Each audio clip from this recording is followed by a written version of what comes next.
Assalamualaikum warahmatullahi wabarakatuh. Alhamdulillahirabbil alamin. Hamdan na'imin, hamdan syakirin. Hamdan yuwafi ni'amahu wa yukafi mazidah.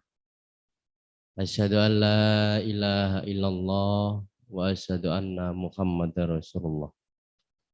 Allahumma salli wa sallim wa barik ala nabiyyina Muhammadin wa ala alihi wa ashabihi ajma'in amma ba'd. Ayyuhal hadirun rahimakumullah. Alhamdulillah kita bersyukur kepada Allah pada pagi hari ini suasana mendung. Allah masih memberikan nikmat kepada kita, nikmat kesehatan, nikmat kesempatan, nikmat iman dan nikmat Islam.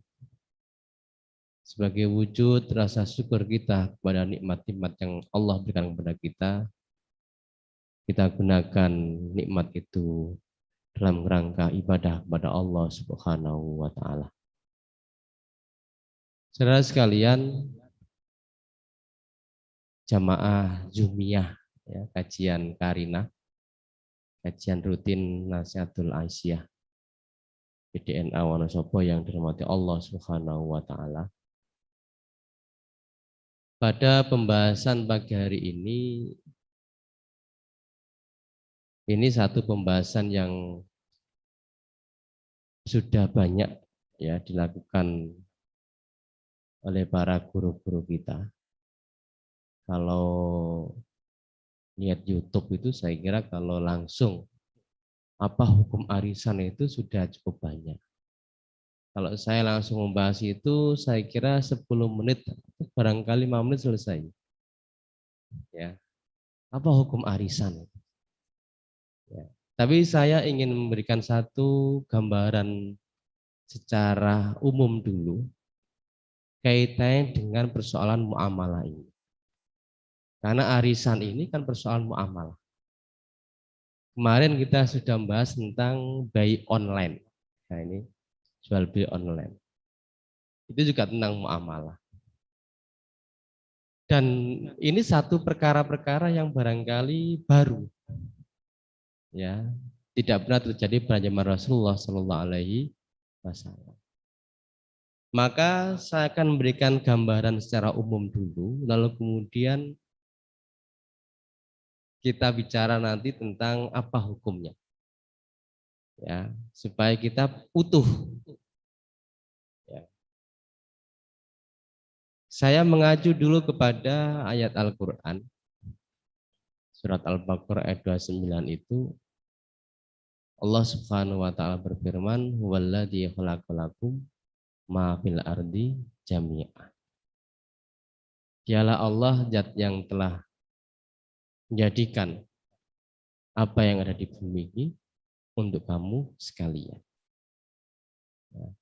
Ini petunjuk dari Allah. Apa yang ada di muka bumi ini diperuntukkan untuk manusia.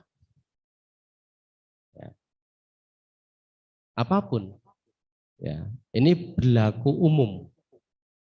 Tetapi di ayat-ayat yang lain, Al-Baqarah ayat 168 misalnya,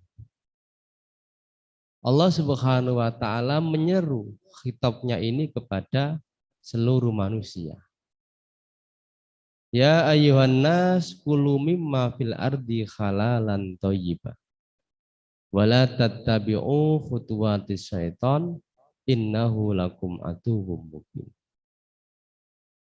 Jadi khitabnya yang disebut, yang ditunjuk oleh Allah ini adalah manusia, yang dipanggil oleh Allah. Wahai manusia, makanlah dari apa yang ada di bumi ini halalan thayyibah. Halal thayyibah, baik. Ada dua yang disebutkan, halalan thayyibah. Wala tattabi'u khutuwatis syaitan innau lakum aduwwun. Janganlah kau mengikuti langkah-langkah setan, karena setan itu musuh yang nyata.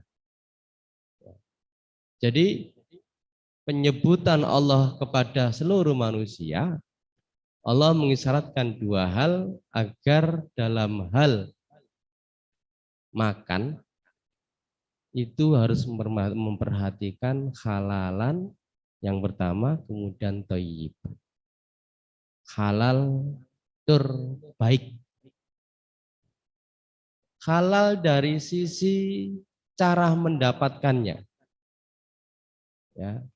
Karena perkara harta itu perkara yang akan dimintai pertanggungjawaban oleh Allah Subhanahu wa taala. Aina iktasabahu. Bagaimana caramu mendapatkan harta? Setelah mendapatkan wa fima anfaqau bih, untuk apa harta itu digunakan? Ya. Jadi kembali lagi dalam ayat ini, ketika yang diseru oleh Allah khitabnya itu seluruh manusia,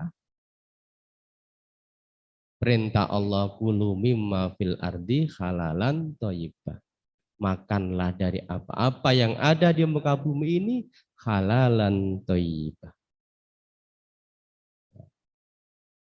Kemudian yang kedua, ayat Al-Baqarah, ya, surat Al-Baqarah ayat 172. Ini berbeda. Ketika khitab yang disebut oleh Allah aman, ya ayyuhalladzina amanu kulu min thayyibati ma razaqnakum waskuru lillahi in kuntum iyyahu ta'budun. Jadi kita khitabnya sebut itu amanu, orang yang beriman. Kita semua ini orang yang beriman kepada Allah Subhanahu wa taala, iman kepada Rasulullah, iman kepada Al-Qur'an. Allah hanya menyebut satu, min thayyibat, dari yang baik. Kenapa tidak disebut halal lagi? Karena Allah sudah memastikan seorang mukmin itu sudah pasti dia akan makan yang halal. Halal baik dari sisi bagaimana cara mendapatkan harta, ya, maupun halal dari sisi zatnya, itu halal.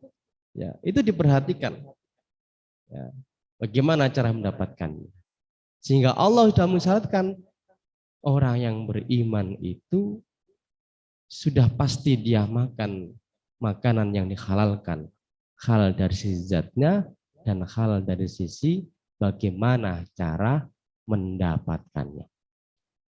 Maka yang disebut adalah thayyibat. Misalnya, ya, kambing itu satu yang halal. Tapi bagi orang-orang tertentu barangkali dilarang oleh dokter. Maka tidak semua orang kemudian bisa melahap daging kambing misalnya, karena ada macam-macam penyakit yang ada dalam tubuhnya. Ya, maka dia diminta untuk at-thayyibat, cari yang bagus untuk kesehatan tubuh. Tidak berarti kemudian nggak makan daging tidak menyebabkan daging itu menjadi haram, tidak, begitu tidak. Hanya karena daging itu bisa menyebabkan madarat bagi dirinya. Ya, ini apa namanya, taujih Allah Subhanahu wa taala. Ya, sekali lagi, ketika Allah khitabnya menyebut amanu, Allah hanya menyebutkan at-thayyibat, hanya satu saja. Karena Allah sudah memastikan orang yang beriman itu pasti dia makan yang halal. Kemudian yang ketiga, ini ayat secara umum. Al-Baqarah ayat 188. Wala ta'kulu amwalakum bainakum bil batil. Janganlah kamu makan harta sesamamu dengan cara yang batil. Cara yang batil itu banyak. Ya. Misalnya dengan cara menipu, ya, mengembangkan harta dengan cara menipu, mengembangkan harta dengan cara berjudi. Itu termasuk bil batil. Apakah mungkin di dalam arisan itu ada unsur bil batilnya?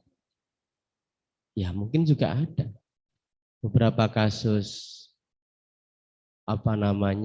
arisan online, ya hampir setiap hari ada kasus ya arisan online ya yang bandarnya itu menipu, sudah mengumpulkan banyak harta kemudian mereka pergi nggak jelas.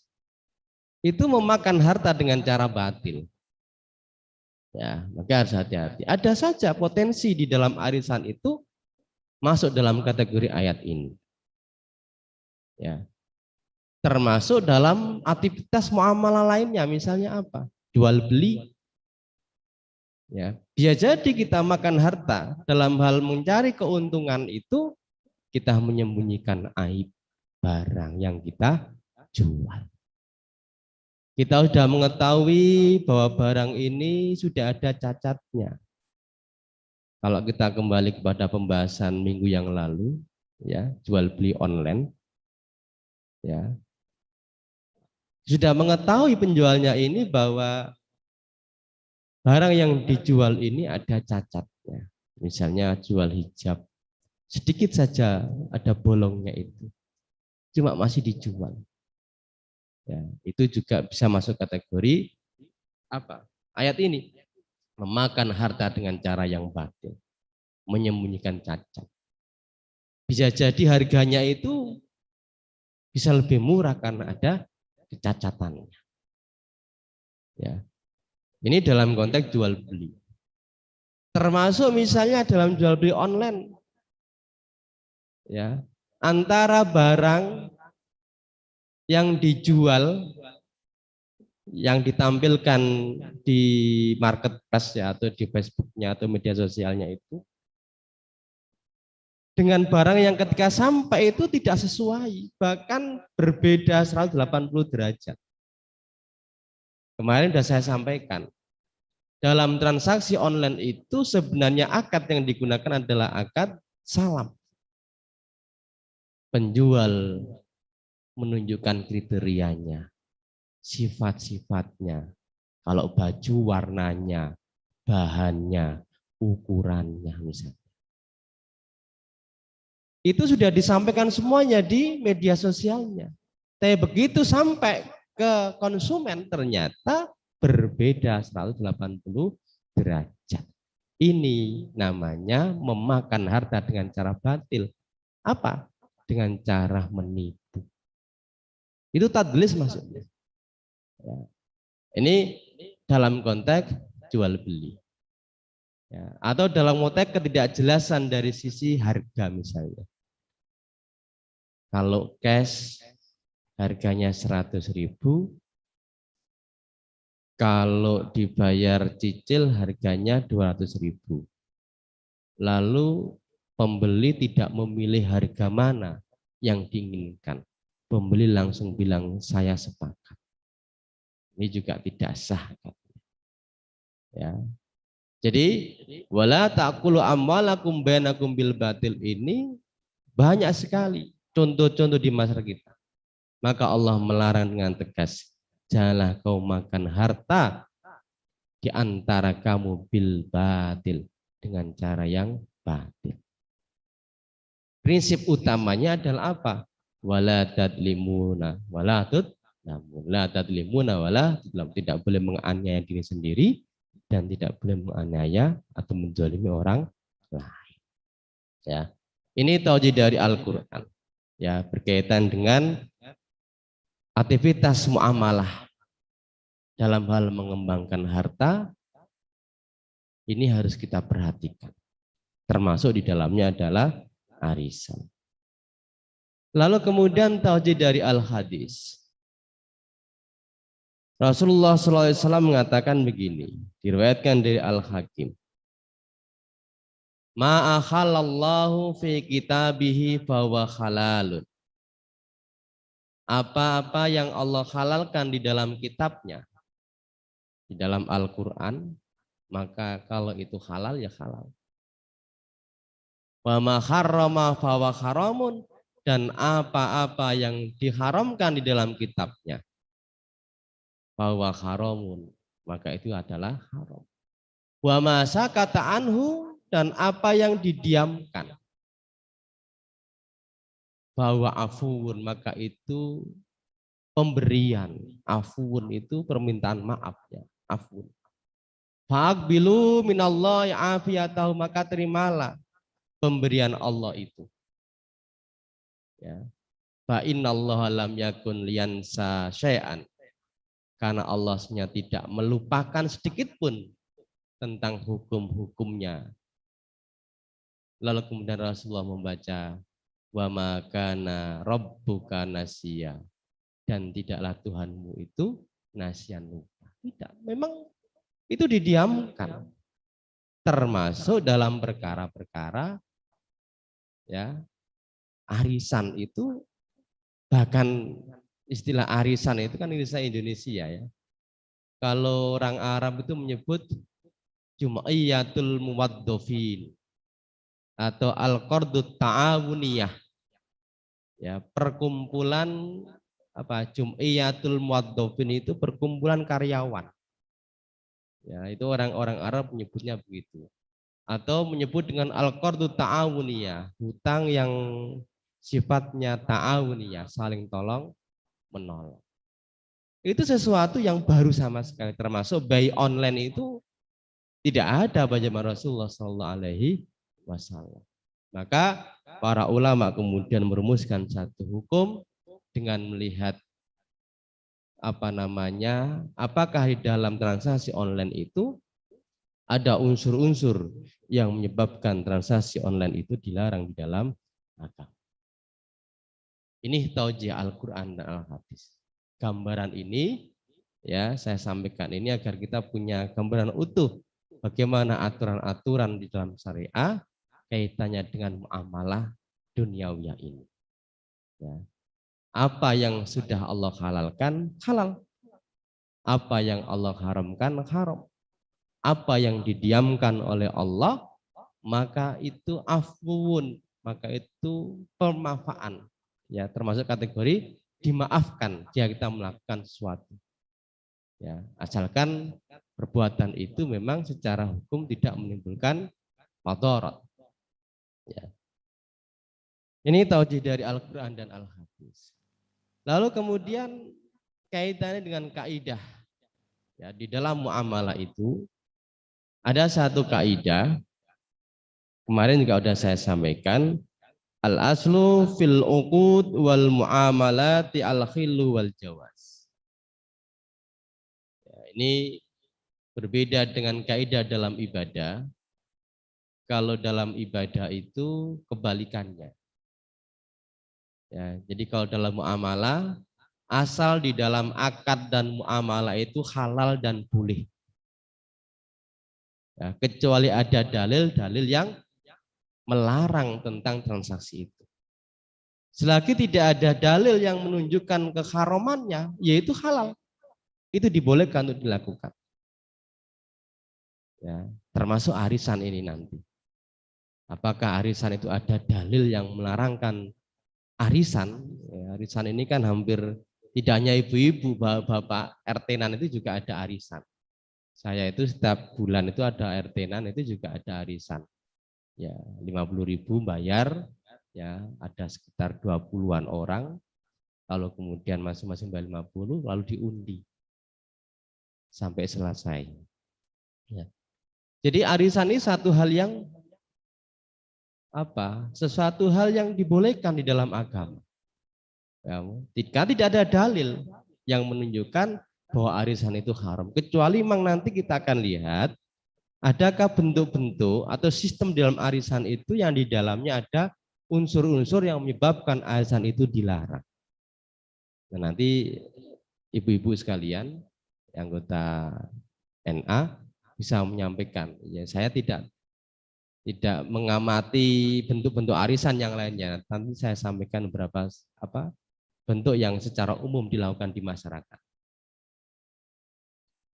Ini kaidah muamalah. Ya, jadi asal di dalam akad, di dalam transaksi muamalah itu al-khilu wal jawaz. Berbeda dengan ibadah.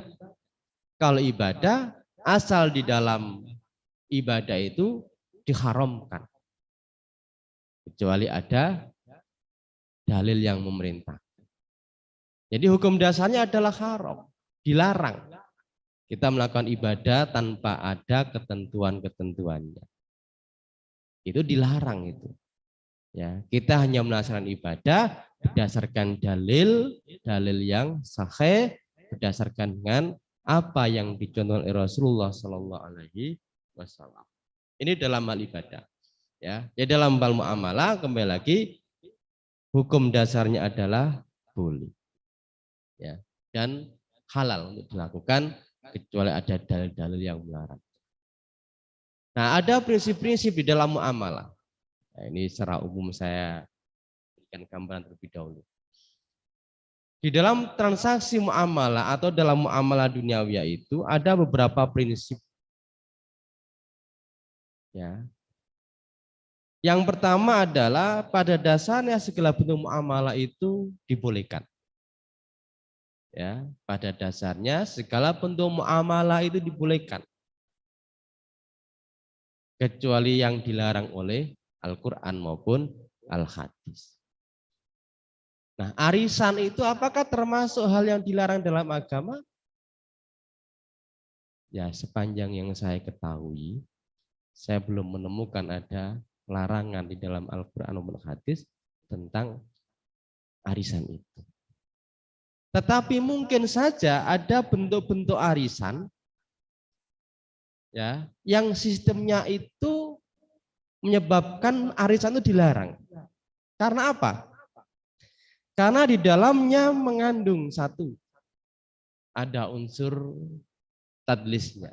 Saya menyebut di slide itu dengan istilah taman ghadir. Ya, tadlis. Ya, tadlis itu artinya penipuan. Ya, tadlis itu hanya satu pihak yang tahu. Dan ini hari ini beberapa hari yang lalu berita tentang arisan online digerebek, tangkap, membawa uang masyarakat itu lagi banyak-banyak. Ya. Kenapa? Karena ada unsur penipuannya. Ini kita harus hati-hati. Ya. Kemudian yang kedua, ada unsur maisir. Adakah di dalam arisan itu bentuknya, sistemnya ada unsur perjudiannya? Apa unsur judi itu? Membayar. Jadi ada misalnya 20 orang membayar. Ada kegiatannya. Apapun bentuk kegiatannya. Iso mancing, iso nganggu kartu, iso nganggu bentuk permainan apapun. Yang ketiga, yang menang dia mengambil seluruh harta dari iuran yang dilakukan oleh anggota-anggota yang berlangsung di dalam permainan itu. Ya, adakah unsur itu di dalam arisan? Ada unsur judinya. Ya, jadi unsur judi itu apa? Tadi saya katakan satu, masing-masing orang, misalnya 10 orang, itu masing-masing bayar. Misalnya bayarnya 100.000. Yang kedua, ada permainan. Permainannya apapun. Tidak hanya sekedar main gaplek atau main apapun pun permainan. Mancing pun itu bisa ada unsur maisirnya, ada unsur judinya. Kemudian yang ketiga, yang menang itu mengambil seluruh dari iuran orang-orang yang membayar tadi. Nah, arisan itu enggak unsur itu. Kalau ada, berarti termasuk dalam kategori yang dilarang. Kemudian ada unsur gorornya, enggak jelas. Kalau tadlis tadi, satu pihak yang mengetahui kualitas dan kuantitas barang. Ya, hanya satu pihak. Kalau penjual dalam perdagangan, ya hanya pedagang yang mengetahui kualitas barang itu seperti apa. Gharar itu apa? Ketidakjelasan. Ya, bayarnya itu berapa yang disepakati di dalam kumpulan itu. Kalau itu arisan. Ya. Harganya berapa? Kalau itu dalam jual beli. Mau memilih harga cash atau harga kredit. Barang yang diperjualbelikan, ya, barangnya itu dalam kepemilikan, tetapi posisi barang itu sedang kabur. Misalnya seorang yang punya burung yang kemudian burung itu lari dari sangkarnya. Ya. Burung itu miliknya, tetapi kondisinya pada saat dijual itu burung itu sedang terbang, sehingga ada unsur ngoror. Ya, ketidakjelasan, ada unsur resiko. Ya, itu ngoror. Nah, di dalam arisan itu ada nggak unsur itu? Ketidakjelasan dari sisi bayar berapanya, ketidakjelasan kalau itu bentuknya barang, harganya berapa barang itu. Kan baik juga arisan barang, arisan umroh, arisan haji. Harus pasti itu. Kalau tidak pasti berarti itu ada unsur gharornya. Kemudian ada unsur ribanya. Ada nggak unsur ribanya di dalam arisan? Ya. Ini kalau hal-hal ini terlanggar di dalam praktek muamalah apapun, maka itu termasuk transaksi atau muamalah yang dilarang. Dan ini termasuk dalam ayat tadi, wala ta'kulu amwalakum bainakum bil batil. Janganlah kau makan harta samu dengan cara yang batil. Cara yang batil itu apa? Taman ghadir termasuk unsur-unsur yang menyebabkan dalam transaksi muamalah itu menyebabkan haramnya muamalah. Kenapa? Karena di dalamnya ada unsur kebatilan. Ya, menzalimi orang lain. Ya, ini apa namanya unsur yang harus diperhatikan. Ada enggak? Maka saya seringkali ditanya oleh orang, ya Cak, MLM itu boleh tidak? Multi level marketing. Saya belum bisa jawab. Kalau saya belum dijelaskan bagaimana mekanismenya, bagaimana sistemnya. Karena ada MLM posisi apa? Atas apa? Online. Upline. Posisi upline itu dia terus mengalir duitnya padahal dia nggak melakukan apapun. Yang bekerja itu downline-nya. Ya, upline punya downline 2. Nanti downline punya posisinya menjadi upline punya downline lagi. Yang bekerja itu di bawahnya, yang atasnya nggak melakukan apapun. Dan dia dapat duit terus mengalir. Ya, itu namanya makan duit keringat orang lain. Ada unsur kezaliman di dalam. Ada sistem kayak gitu itu. Maka dilihat MLM-nya ada nggak sistem yang di dalamnya ada unsur tadlisnya, penipuannya, ada unsur mesernya, ada unsur horornya, ada unsur zulumnya, menganiaya. Ada apa tidak itu? Saya baru bisa menjawab.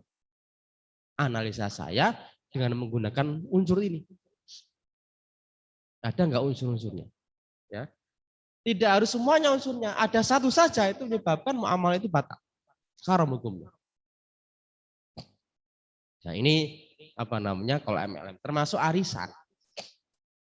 Kalau pertanyaan umum, Pak arisan itu boleh apa tidak?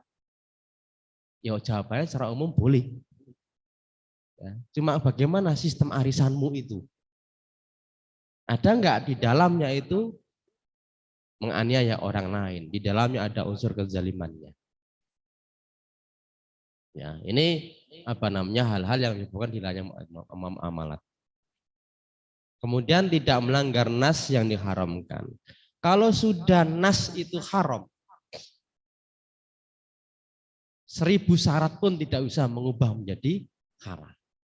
Ya. Jadi kalau nas itu sudah mengharamkan 1000 syarat, 1000 kesepakatan itu tidak menyebabkan berubahnya yang haram itu menjadi halal. Satu contoh misalnya. orang yang datang di tempat prostitusi itu pasti para pihaknya itu sedang melakukan proses-proses antarodin. Ada nggak orang yang datang ke prostitusi itu di antarodin? Saling ridho, bayar sekian, sekian jam dan sebagainya, tempatnya di mana. Itu antarodin. Tapi apakah itu menyebabkan dibolehkannya transaksi seperti itu? Nas Al-Quran sudah mengatakan itu termasuk perbuatan zina.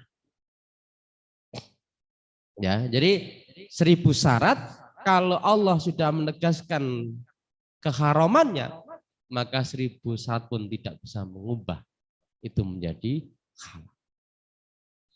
Ya, ini tidak boleh melanggar nas yang telah Allah tetapkan, termasuk arisan. Ya. Kemudian prinsip yang kedua, muamalat itu dilakukan atas dasar pertimbangan maslahah. Ono maslahah operasi arisan itu.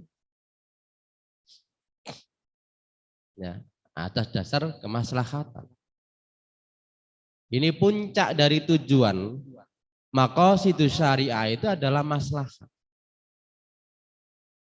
Darul mafasid, jalbul masalih. Jadi prinsip di dalam hukum Islam, ya, jadi maqasid diturunkannya syariah itu sebenarnya hanya dua ini. Jalbul masalih, mendapatkan kemaslahatan, dan darul mafasid, menghindari kerusakan. Ya. Maka pertimbangan masalah ada nggak masalahnya? Termasuk arisan ini. Ya. Ada masalahnya atau tidak, atau justru di dalam arisan itu ada banyak mandorotnya. Kalau banyak mandorotnya, maka itu tidak sesuai dengan prinsip dalam hukum Islam apa? Darul mafasid. Harus dihindari yang namanya kerusakan itu. Harus dihindari yang namanya mandorot. Ya.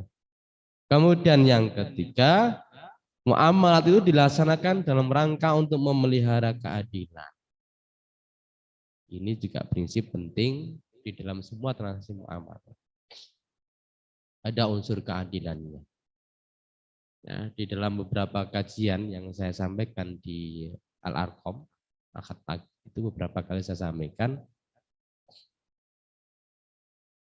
Salah satu dari prinsip keuangan syariah itu akad yang digunakan adalah akad mudharabah.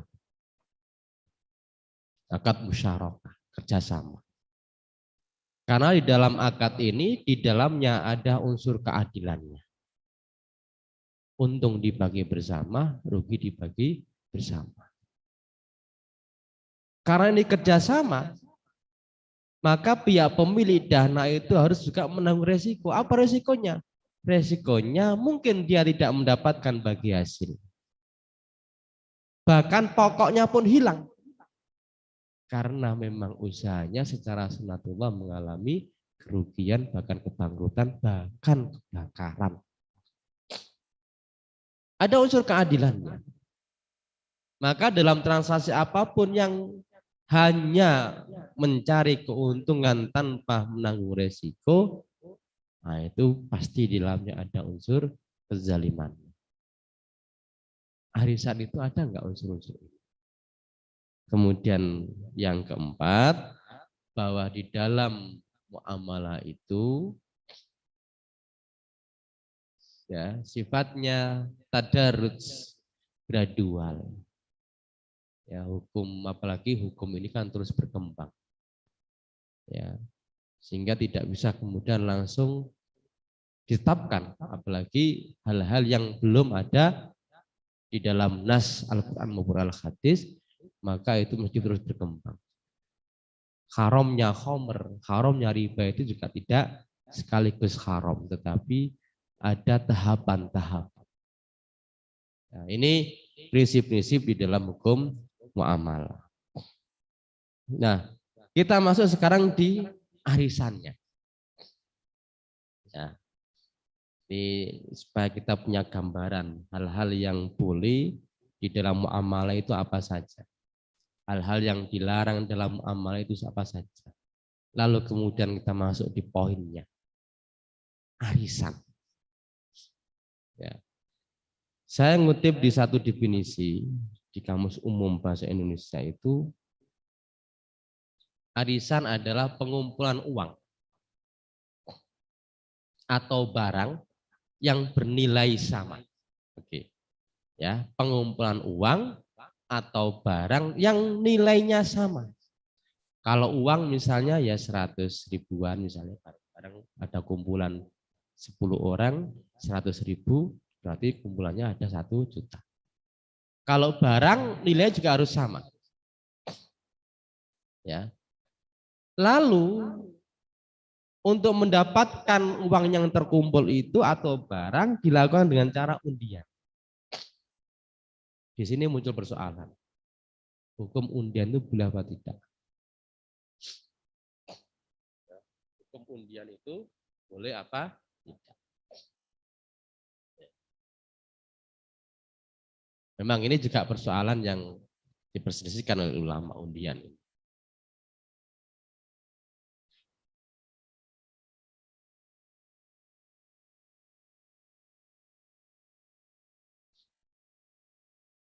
Jadi termasuk yang diperselisihkan. Istilahnya undian. Ya. Tapi kalau kita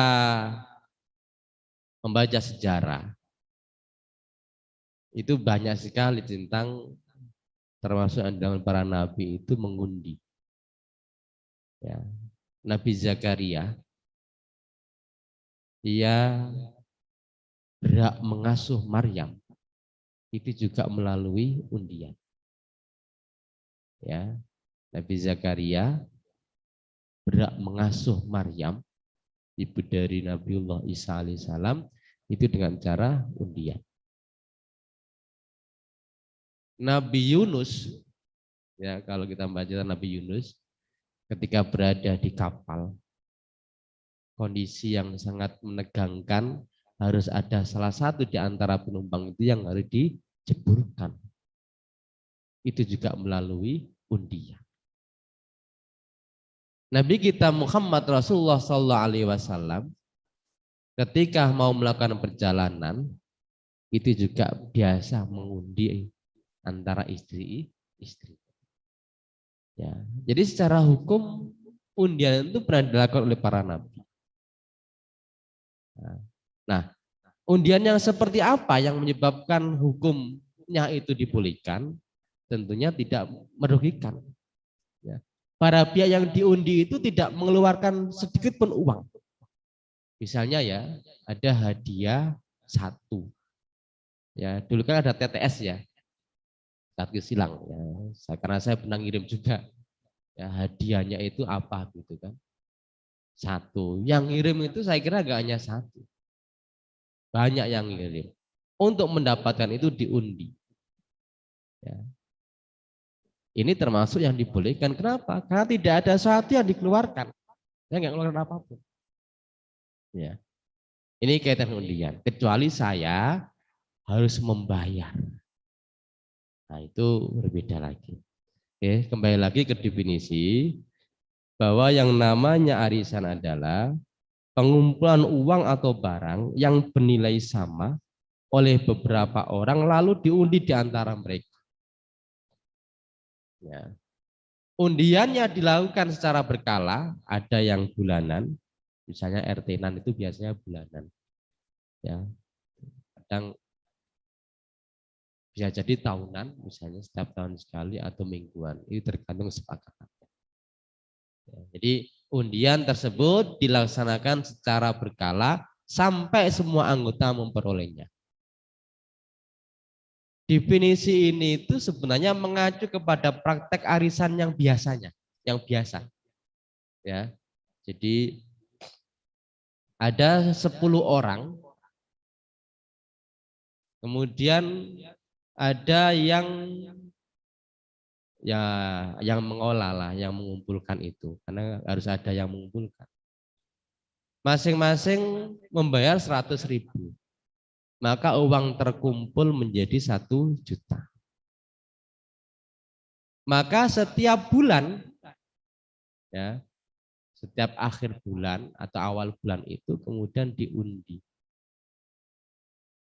mana di antara yang keluar itu namanya siapa. Nah, ini definisi ini mengacu kepada praktek arisan yang secara umum sudah dilakukan oleh masyarakat. Saya tidak tahu adakah bentuk arisan yang lain, ya kita tinggal menganalisa dengan tadi saya katakan, ada enggak unsur-unsur yang menyebabkan di dalam sistem arisan itu ada unsur taman godirnya tadi itu. Ya, ini kaitannya dengan definisi. Nah, bentuk arisan yang dibenarkan, ya, ini yang saya praktekkan sendiri, termasuk teman-teman tamjisnya Mbak Agustin yang mengkoordinir itu, ya setiap bulan itu ada berapa orang itu, ya itu kemudian bayar 100.000, ya. Jadi bentuk arisan yang dibenarkan ini dalam pandangan saya, ya. Saya nggak tahu sistem yang lainnya seperti apa, coba nanti kita diskusikan. Ada pihak yang menyelenggarakan arisan, itu jelas supaya kemudian tidak timbul adanya penipuan. Wis ngumpul ke duit, lalu kemudian nggak cetah duitnya itu dibonang. Kenapa? Karena pihak penyelenggara tidak jelas, memang tujuannya hanya untuk menipu. Dan itu arisan online itu banyak sekali, saya baca berita online, ya arisan online itu banyak sekali yang kemudian menipu. Yang kedua, setiap peserta sepakat mengeluarkan sejumlah uang secara berkala dalam waktu tempo yang tertentu. Bulanan atau tahunan atau 2 bulan atau mingguan. Disepakati saja. Ya. Yang ketiga, setiap peserta sepakat mendapatkan sejumlah uang yang setara. Nilainya sama. Kalau dalam bentuk barang, ya barangnya sama. Ya. Dalam sini nilai ya, bisa jadi barangnya berbeda tapi nilainya sama. Yang keempat, penentuan mendapatkan uang itu atau barang disepakati. Apakah dengan cara undian atau berdasarkan urut nama saja misalnya.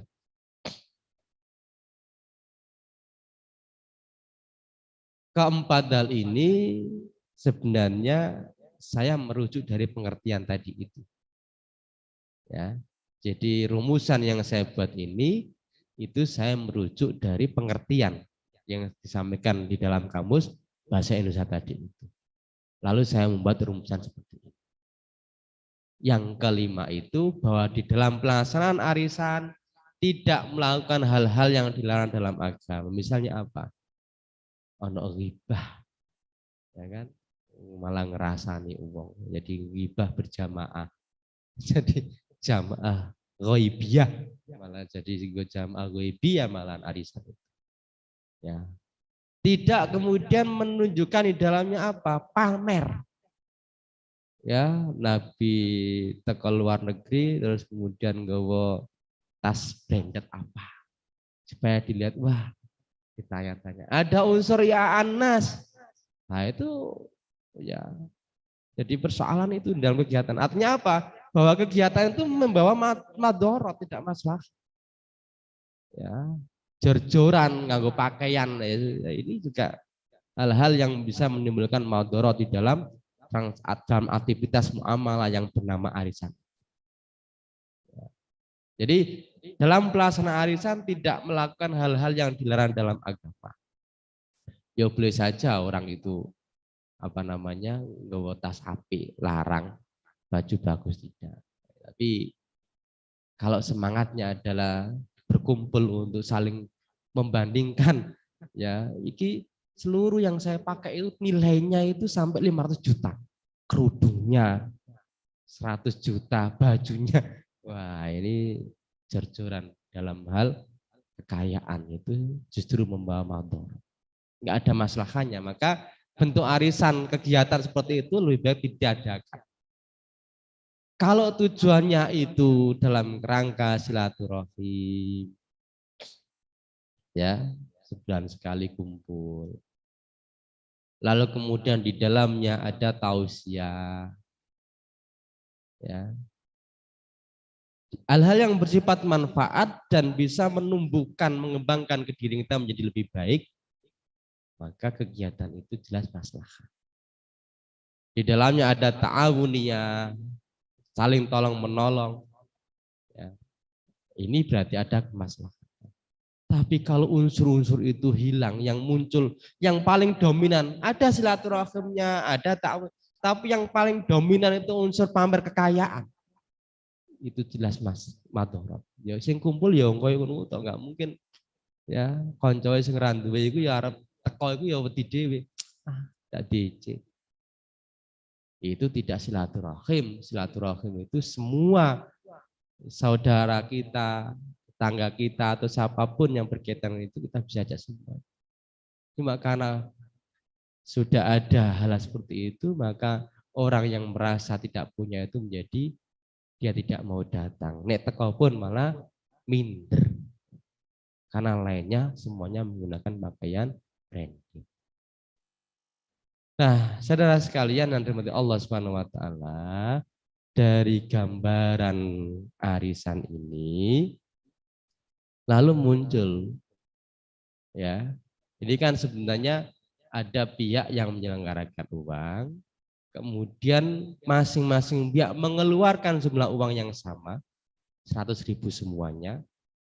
Setiap peserta sepakat mendapatkan jumlah uang yang sama. Kalau jumlahnya 10, maka dia mendapatkan 1 juta. Ya, diundi. Ya, misalnya 10 orang diundi, yang keluar nomor 1 si fulana misalnya. Maka dia mendapatkan 1 juta. Secara substantif di dalam transaksi arisan itu adalah kok. Ya. Kalau dilihat dari rumusan ini, nanti saya sampaikan. Jadi pihak yang mendapatkan arisan itu posisinya adalah posisi orang yang berhutang, muktarid dia. Berhutang kepada siapa? Kepada orang yang belum mendapatkan itu, kepada 9 orang yang mendapat. Ya. Dan posisi orang yang mendapatkan itu nanti akan berubah menjadi orang yang menghutangi pula. Yang berlangsung 100 menerus sampai 10 orang itu mendapatkan semuanya dengan jumlah nilai yang sama. Maka secara substantif ya, kegiatan arisan dengan pola yang saya sampaikan ini akadnya adalah akad kot, hutang piutang saja. Ya, akadnya hutang piutang. Ya. Kot. Ya. Jadi pihak yang mendapatkan itu posisinya menjadi muktarid, orang yang berhutang. Sementara 9 orang yang belum dapat disebut mukrid, orang yang menghutangkan. Dan itu berubah. Bulan kedepannya yang dapat nomor 2. Maka yang nomor 1 posisinya menjadi orang yang menghutangkan, yang nomor 2 menjadi orang yang berhutang terus menerus. Nah, karena ini adalah akad qad, maka di dalam arisan itu tidak boleh disyaratkan ya, adanya tambahan apapun. Karena itu qad. Ya, tidak boleh dipersyaratkan apapun. Kalau dapatnya 1 juta, semua orang dapat 1 juta. Kalau saya berhutang 1 juta, maka saya mengembalikan 1 juta. Maka qad itu apa? Saya definisikan, saya ambil dari Syed Sabiq. Al-qardu huwa al-malul ladzi yu'tihil mukrid lil muktarid liyaradda mislahu ilahi inda qudratihi alaihi. Hutang itu apa? Harta yang diberikan kepada mukrid, orang yang menghutangi, lil muktarid kepada orang yang berhutang. Liyarudda mislahu, orang yang berhutang itu akan mengembalikan seperti yang jumlah nominal uangnya ketika ia mampu. Ya. Jadi ini definisi hutang. Maka kalau kemudian ini arisan itu masuk dalam kategori akad hutang, maka tidak boleh ada tambahan sedikit pun. Karena begitu ada tambahan, maka itu bisa menimbulkan riba di dalam. Dan pengurangan juga. Kecuali memang dari awal disepakati begini. pihak pengelola menganggap karena dia sudah ikut ini, ya. Jadi misalnya saya sebagai penyelenggara, nanti boyo saya kan ya wis nagihi semacam-macam misal begitu ya. Nanti ini kesepakatan ini aja, ya kesepakatan, ya kan disepakati nanti setiap yang dapat nanti ngasih misalnya berapa, ya sebagai ucapan terima kasih misalnya disepakati, ya. Jadi ini kaitan dengan akad qad, ya. Sekalipun saudara sekalian ada ulama yang mengharamkan arisan itu, justru karena di dalamnya ada uqad pinjam meminjam, ya. Ada ulama mengharamkan itu. Jadi dalil yang dijadikan alasan haramnya arisan itu adalah apa? Sebenarnya di dalam arisan itu ada yang disebut dengan bai'ataini fi bai'atin wahidah. Dua jual beli atau hadis yang lain, safqataini fi safqatin wahidah. Dua transaksi dalam satu transaksi. Saya hutangi ya, nanti kamu akan saya hutangi lagi. Ada ta'aluk. Ya. Jadi yang pertama itu ya untuk terwujudnya transaksi yang pertama ada ta'aluknya, ada gantungan, ya. Sehingga ketika itu dia terjadi nggak jadi tanggung hutang. Ya, ini yang jadi dasarnya. Bai'ataini fi bai'atin wahidah, sabqataini fi sabqatin wahidah. Dua transaksi dalam satu transaksi. Di dalam arisan itu sebenarnya ini bagi yang mengharamkan ya, ada dua transaksi. Yang sifatnya transaksi ini ta'aluk. Ada ketergantungan. Saya berhutang kepadamu ya. Dihutangi, tapi ada syaratnya. Nanti kamu juga saya hutang. Ya. Ini yang menjadi dasar orang yang mengharamkan adanya arisan itu. Kenapa? Karena ada dua transaksi dalam satu transaksi. Sabqataini fi sabqatin wahidah atau bai'ataini fi bai'atin wahidah. Padahal kalau kita membaca beberapa penjelasan ahli hadis, hadis tentang bai'ataini fi bai'atin wahidah, sabqataini fi sabqatin wahidah itu sebenarnya adalah bai'ul inah. Bai' inah itu begini. Ada orang yang butuh duit. Karena sekarang ini ya mungkin saja ada orang yang nilai duit tanpa ada imbalan apapun. Ya, kebanyakannya pasti orang itu pengen bertambah. Lalu dia gunakan media barang atau emas. Ya, jadi orang ini nggak butuh emas, dia hanya butuh uang cash 10 juta. Lalu dia datang kepada si fulan. Si fulan ini ngasih emas. Ya, harga emasnya ini dibayar dengan cicil. Tapi orang yang punya emas mengatakan jual ke saya lagi ya. Jadi saya membayar kepada orang yang menjual emas tadi itu dengan bayar cicil. Karena saya nggak butuh emas, saya jual lagi kepada orang yang sama. Berarti saya mendapatkan uang cash. Saya dapat 10 juta cash, saya membayar kepada orang itu mungkin 12 juta. Itulah riba.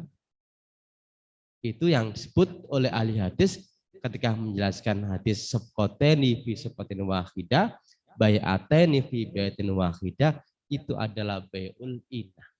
Bukan dalam persoalan utang seperti ini. Pendapat yang roji, saya mengikuti bahwa arisan dengan ketentuan yang tadi itu saya termasuk yang membolehkan dari sisi hukumnya. Ada satu pendapat, ya, ini sampai jam 10:30. Ya. Saya ambil dari Khasyah Qalyubi, Syarah Ar-Mukhalla. Ya, Khasyah itu catatan atas syarah. Jadi ada matan, ada syarah, ada Khasyah. Ya, nah saya mengutip dari Khasyah Qalyubi wa Umairah itu, ada ulama yang mengatakan begini. Ya, di dalam kitab itu menunjukkan al-jama'atul al-masyhurah. Ada kumpulan yang terkenal benan nisa di antara perempuan. di antara wanita. Ada kumpulan yang terkenal, yang masyhur di antara para ibu-ibu. Ya, sosialita atau apa bahasanya. Bi anta khuda imra'atu min kulli wahidin. Lalu kemudian ada seorang perempuan yang mengambil dari tiap-tiap orang itu, ya, dari jamaah itu qadra muayyanan. Ya, uang lah. Ya. Jadi dari kumpulan itu ada seorang perempuan satu misalnya sing nahri'i jamaah itu nilai uang sekian X rupiah atau sekian ribu. Fi kulli Jum'atin itu dilakukan setiap Jumat.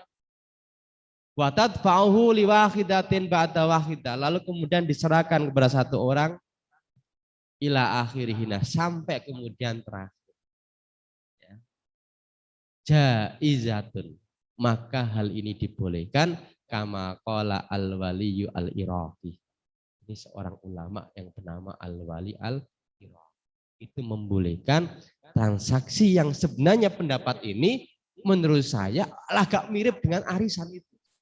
Ada kumpulan jamaah ibu-ibu, kemudian salah satu mengambil ya dari jamaah itu sejumlah nilai uang sekian, lalu kemudian setelah berkumpul, ini cuma nggak disebutkan diundi di macam-macam tidak, ya. Lalu kemudian berkumpul diberikan kepada orang itu dan itu berlangsung sampai akhir. Kalau itu kumpulannya orang 10 berarti ya dia dapat 1 juta misalnya gitu.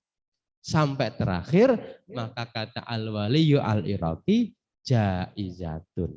Hal itu dibolehkan. Saudara sekalian, dari kajian yang kita lakukan pada pagi hari ini menurut saya arisan itu secara hukum dikembalikan kepada hukum asal. Apa hukum asal? Al-mu'amalah itu ya al-khillu. Ya, hukum asal di dalam mu'amalah itu adalah halal atau boleh kecuali ada dalil yang melarang. Ini yang pertama. Yang kedua, arisan itu bisa menjadi haram hukumnya jika di dalam arisan itu sistemnya, metodenya ada unsur-unsur tadi taman ghadir, tadlis, maisir, ada unsur ghorornya, ada unsur kezalimannya, ada unsur ribanya. Jika di dalam arisan itu ada unsur-unsur ininya, maka arisan itu haram hukum. Ya, ini kesimpulan yang bisa saya ambil dari kajian kita pada pagi hari ini. Ya, saya termasuk yang menghukumi arisan yang saya sampaikan tadi itu sesuatu yang dibolehkan dalam agama, dikembalikan kepada hukum asalnya. Jika tadi, jadi ada unsur-unsurnya itu, maka bisa berubah. Baik, saya kira itu, saudara sekalian yang dirahmati Allah, barangkali ada yang perlu kita diskusikan, mungkin ada bentuk-bentuk arisan yang lain yang mungkin saya tidak tahu. Ya, maka kita analisa, ada enggak unsur-unsurnya tadi itu. Baik, saya serahkan kepada host. Terima kasih Ustadz, dan ini mencerahkan sekali ya, kurang lebih 60 menit tadi Ustadz Maksun sudah menjelaskan rinci hukum-hukum tentang arisan. Monggo bagi para peserta, chat sudah dibuka, bisa raise hand juga, nanti bisa bertanya seputar hukum-hukum. Hari ini kita masih bahas hukum arisan, tapi barangkali jika di luar tema nanti bisa Ustadz. Waktu kita tidak banyak, hanya 15 menit, monggo dimanfaatkan kesempatan ini untuk bergabung di chat kita. Baik, sambil menunggu dari penanya, begini untuk arisan yang biasa kita lakukan itu kan kalau di Indonesia pakai mata uang rupiah. Nah, kita tahu bahwa mata uang ini semakin hari semakin menurun nilainya. Nah, bagaimana jika arisan dilakukan oleh banyak orang, mungkin sampai katakanlah 50 orang. Yang pertama kali misalnya dapat 1 juta, ini masih bisa buat beli sofa gitu ya. Tapi kalau yang terakhir dapat 1 juta mungkin sudah tidak bisa dibuat beli sofa gitu atau barang yang senilai itu. Bagaimana menurut Ustadz? Monggo. Jadi makanya tadi saya sampaikan bahwa kalau itu dalam bentuk nilai uang, ya itu harus sama. Tidak melihat bahwa uang besok itu mengalami penurunan apa tidak. Ya. Karena kalau kemudian ada perubahan tengah jalan karena alasan duit 1 juta sekarang dengan yang akan datang itu tidak sama, justru itulah ada unsur kezalimannya. Ya, berarti orang yang akan mendapatkan di akhir akan menjadi urutannya lebih besar gitu kan? Enak dong yang pertama misalnya gitu ya, udah dapat. Jadi tetap harus sama. Makanya misalnya dibatasi saja misalnya dari supaya kemudian jangka waktunya mungkin hanya setahun selesai semuanya misalnya gitu. Ya. Jadi termasuk kalau itu barang itu juga harus dinilai. Ya, walaupun barangnya tidak sama, tetapi kalau nilainya sama misalnya. Nanti urun apa bulan ini atau yang dapat ini adalah misalnya sofa misalnya gitu. Tapi tetap nilai uang yang dikeluarkan itu adalah sama nilainya, bahwa barangnya bisa berbeda-beda gak ada masalah, tapi harga dari sisi barang itu ya sama dengan urunannya. Ya, ini supaya kemudian tidak menimbulkan apa? Tanazuk, pertentangan. Wah, enak sing kok iso oleh harga murah dalam macam-macam. Ya, ini apa namanya? Jawaban saya begitu.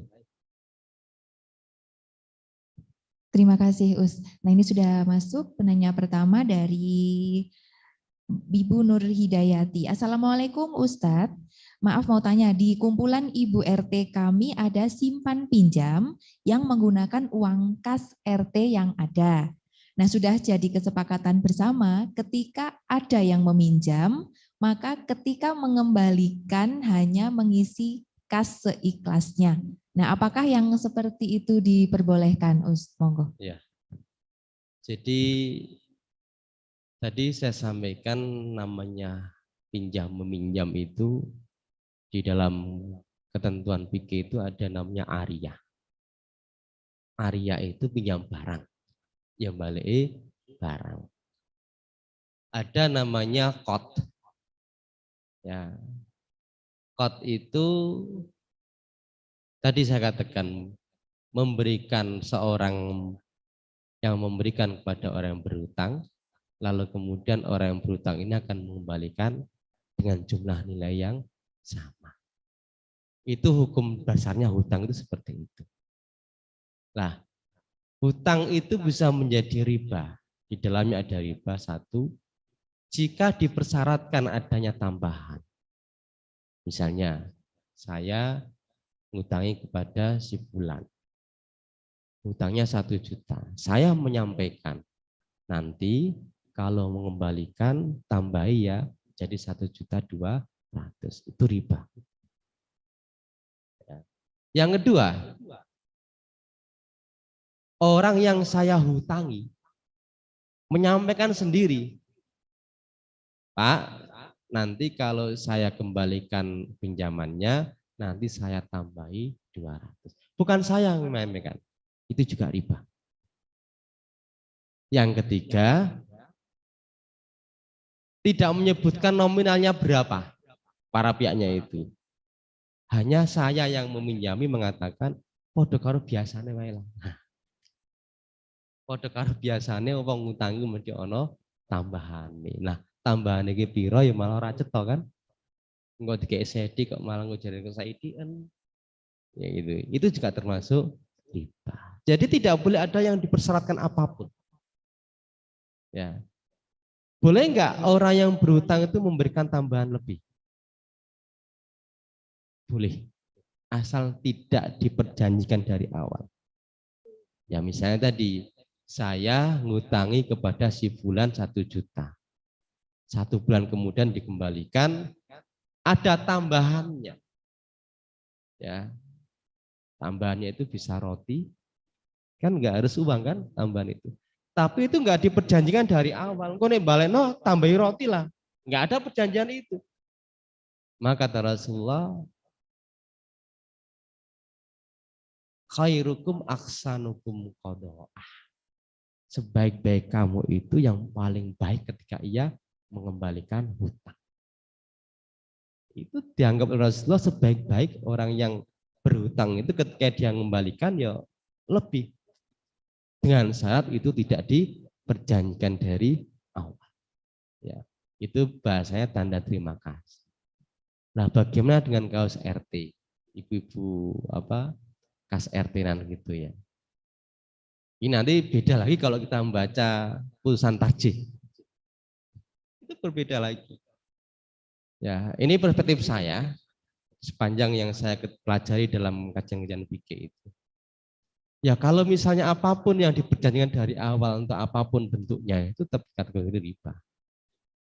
Tapi kalau sampean membaca putusan tarjih tahun 86 kalau nggak salah.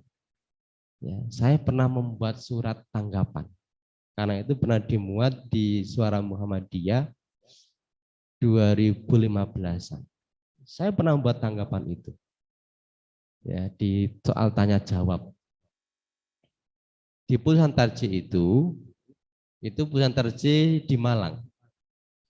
Koperasi, utang piutang di koperasi ada tambahan tidak termasuk riba. Itu putusan tarjih tahun 86. Karena kan uang itu akan kembali kepada anggota koperasi. Bahkan kalau semakin banyak orang yang berhutang di koperasi itu, semakin banyak yang mendapatkan SHU, gitu kan? Ya, sehingga tidak termasuk riba. Ini putusan tarjih tahun 8. Tahun 2000 berapa? 2019 itu saya diminta untuk mewakili ya PBMT itu untuk halakoh tentang koperasi di UMY. Prof. Samsul itu sebenarnya gelisah ya berkaitan dengan keputusan itu sehingga perlu ada revisi. Saya nggak tahu hasilnya seperti apa. Ya. Karena itu kontraproduktif dengan semangat pengembangan ekonomi tanpa bunga. Ya. Kontraproduktif itu. Ya, apapun namanya, apakah itu koperasi atau perbankan, jika di dalam proses pengembangan hartanya itu ada tambahan tanpa menanggung resiko, itu termasuk kategori riba. Nah, kembali lagi kaitan dengan pinjam meminjam di kumpulan RT itu, ya kalau bahasanya kayak kas ya, apakah yang termasuk riba atau tidak? Ya, kalau dari penjelasan saya tadi, apakah termasuk yang diperjanjikan? Ya kan? Jadi diperjanjikan. Ya, berarti sama hukumnya. Ya, jadi kalau ingin mengembangkan harta itu satu dengan cara jual beli. Saya pernah menyampaikan di forum Aisyah, mana tempatnya itu di Panti Asuhan. Kan punya koperasi ya itu ya, punya koperasi dan mau berubah ke syariah. Saya sampaikan, kalau koperasi mau mengembangkan hartanya itu satu harus melalui jual beli. Nek utang piutang itu tidak boleh ada tambahan. Namanya utang piutang, nggak boleh ada tambahan. Kalau ingin mengembangkan harta, satu harus melalui transaksi jual beli. Yang kedua kerjasama, ya kerjasama dengan akad mudharabah atau akad musyarakah. Kalau pakai mudharabah juga harus menanggung resiko, nggak boleh lembaga itu hanya ingin keuntungan tanpa mau menanggung resiko. Ya, ini mekanisme di dalam mengembangkan harta itu dengan cara tijarah, baik dengan cara jual beli maupun dengan cara bekerja sama. Satu sebagai pemilik modal, satu sebagai pengelola. Nah, kembali lagi, kalau itu yang saya sampaikan tadi itu kaitan dengan RT atau ibu-ibu RT itu bagian yang dipersyaratkan walaupun tidak menyebutkan nominalnya, ya biar jadi termasuk dalam kategori riba. Ya, gitu, Bu. Ya, terima kasih untuk Ibu Nur Hidayati. Demikian ini untuk jawaban Ibu tentang simpan pinjam uang kas RT. Padahal masih ada yang lain yang ingin bergabung. Kita ada waktu 5 menit sebelum kita mengakhiri kajian kita pada pagi hari ini. Sepertinya sudah. Atau ada yang mau langsung silakan. Ya, monggo, ini yang raise hand kayaknya belum muncul. Kita cek. Yang namanya membicarakan tentang ekonomi Islam ini memang luas sekali ya, dan ini lekat ada di kehidupan kita sehari-hari yang kadang kita masih susah untuk membedakan ini benar apa salah. Satu, Us, mungkin untuk arisan emas, ini yang banyak yang belum paham ya, Us, antara nominal harga emas yang setiap hari berubah-ubah, padahal memang harus dibagi rata pada pesertanya. Ini seperti apa? Mungkin Ustadz bisa memberikan gambaran. Jadi arisan emas ya sama nilainya tadi dengan barang tadi. Emas itu kan hanya bentuknya saja, atau bayarnya pakai emas. Ya bayarnya artinya bayarnya kan tetap pakai uang, hanya nanti dia dapatnya emas. Oh, jadi kalau yang awal harganya masih 1 juta 1 gram, yang akhir 2 juta? Oh begitu ya? Iya, karena harga emas kan fluktuatif ya, Mas. Ya, jadi tetap saja dia mendapatkan uang sebagaimana yang dia ini, bahwa kemudian ia harga emas itu naik, maka mestinya harus tambah sendiri. Ya, jadi intinya dia hanya mendapatkan dari uang yang dia setor. Ya, jadi makanya dalam konteks barang itu memang harus jelas nilainya berapa. Ya, supaya kemudian tidak menimbulkan adanya tadi horor ketidakjelasan dari sisi barangnya itu. Ya, ini kaitannya dengan arisan emas itu. Jadi barangnya juga harus jelas, apapun apakah emas atau apapun itu harus dijelaskan barangnya, kemudian berapa kemudian untuk mendapatkan barang itu kan gitu ya. Jadi tujuannya kan sebenarnya hanya untuk mendapatkan barang. Ternyata harga barang itu berbeda dengan iuran yang dilakukan secara bulanan. Maka yang mendapatkan itu ya maksudnya harus menambah. Ya kalau menambahnya itu 200 ya saya kira itu bagian dari konsekuensi. Tapi intinya tidak bisa kemudian karena harga emas naik lalu kemudian menjadi tidak mendapatkan emas itu. Tetap saja didapatkan hanya ditambah sendiri. Termasuk umroh. Ya kan, umroh itu kan mestinya berbeda karena itu hitungannya kan pakai dolar. Ya kan, pas dapat ya ternyata harganya itu 25 juta. Padahal sebelumnya cuma 23. Nah, ini tetap saja dia mendapatkan uang itu, lalu kemudian untuk mendapatkan lebih ya kemudian dia harus bayar atau menambah. Pada intinya memang harus ada kesepakatan di awal dari masing-masing peserta. Iya. Baik, Us, kita ke pertanyaan berikutnya. Ini mungkin pertanyaan terakhir nggak, Us? Dari Mbak Eliani Dwi Pahlevi. Mohon penjelasan lebih lanjut tentang SHU koperasi. Pertanyaannya singkat, mungkin penjelasannya agak panjang. Hasil usaha itu sebenarnya kan keuntungan bersih. Ya, jadi setelah dikurangi biaya-biaya operasional selama setahun itu, lalu kemudian sisanya itu yang dibagi oleh anggota, itu yang disebut dengan SHU. Ya, persoalannya di mana? Ya, jadi SHU itu ya sisa hasil, namanya kan SHU ya sisa hasil usaha itu dari pendapatan secara setahun ya itu berapa, lalu kemudian dikurangi biaya-biaya operasional selama setahun itu, nah sisa itu yang kemudian dibagikan ke seluruh anggota koperasi, itu namanya SHU. Nah, apa masalahnya di mana? Mungkin maksudnya dari aspek hukum ya, Us. Ya, kalau dari aspek hukumnya boleh, ya. Jadi misalnya begini, ada koperasi, ini kalau koperasi syariah jelas seluruh operasionalnya produk harus berdasarkan kepada prinsip-prinsip syariah. Pakai jual beli berarti akad murabahah, mengembangkan kerjasama berarti pakai mudrobah. Dari usaha yang dikembangkan oleh koperasi dengan transaksi murabahah maka dia mendapat dari transaksi mudrobah maka ia dapat bagi hasil. Dari margin dan bagi hasil itu dikumpulkan selama setahun itu sebagai satu pendapatan. Lalu berapa kemudian sisanya itu dikurangi operasionalnya itu dan itulah yang kemudian dibagikan. Secara hukum boleh, ya. Jadi asalkan proses, ya ini kan tadi kita bicara tentang proses. Ya, prosesnya di dalam hal memperoleh keuntungan ketika mengembangkan harta itu dibenarkan secara syariah.